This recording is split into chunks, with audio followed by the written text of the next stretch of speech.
KYB, Part 1, Chapter 3, Akil. The slums had no sunlight, only smoke, stench, and shadows that stretched across rusted rooftops.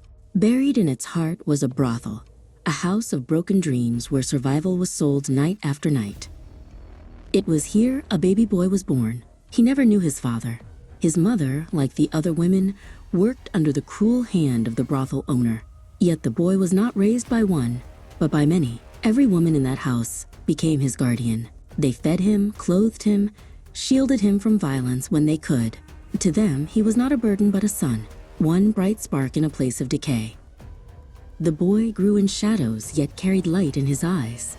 He swept floors, washed dishes, carried water, and listened quietly when the women spoke of morals, kindness, and dignity, the very things the world outside had long forgotten. He had seen ugliness since birth, but he had not let it stain him. His soul remained uncorrupted. But darkness never leaves a slum untouched. The brothel owner's son had entangled himself in something far greater than lust or money. Illegal trades, deals with the mob that controlled one of the mines. When debts closed in, he searched for a way out. And in his desperation, he offered the boy and his mother like coin on a table. The mob boss stared at them, expression colder than stone. Then, with a casual cruelty, he drew his gun. A single shot rang out. The boy's mother collapsed beside him, lifeless, her blood staining the dirt floor. The boy froze, his world shattered in an instant. The owner's son stammered, panicked.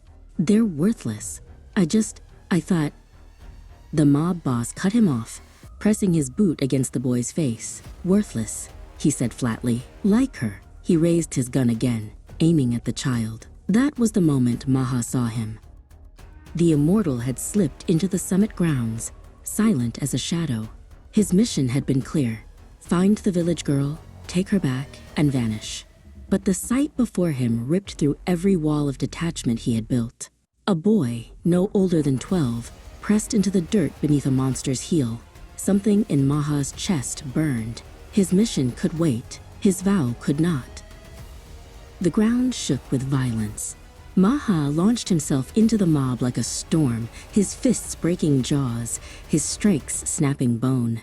He moved with the precision of centuries of battle, every punch a memory of war, every throw an echo of armies he once faced. Men screamed. Weapons fell.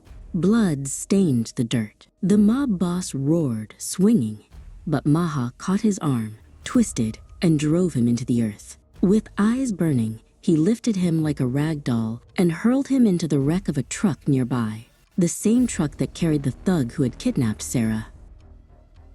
When silence finally fell, only Maha remained standing.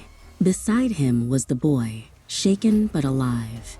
And in the shadows of a tent, the kidnapped girl, Sarah, waited wide-eyed, clinging to hope she thought was lost.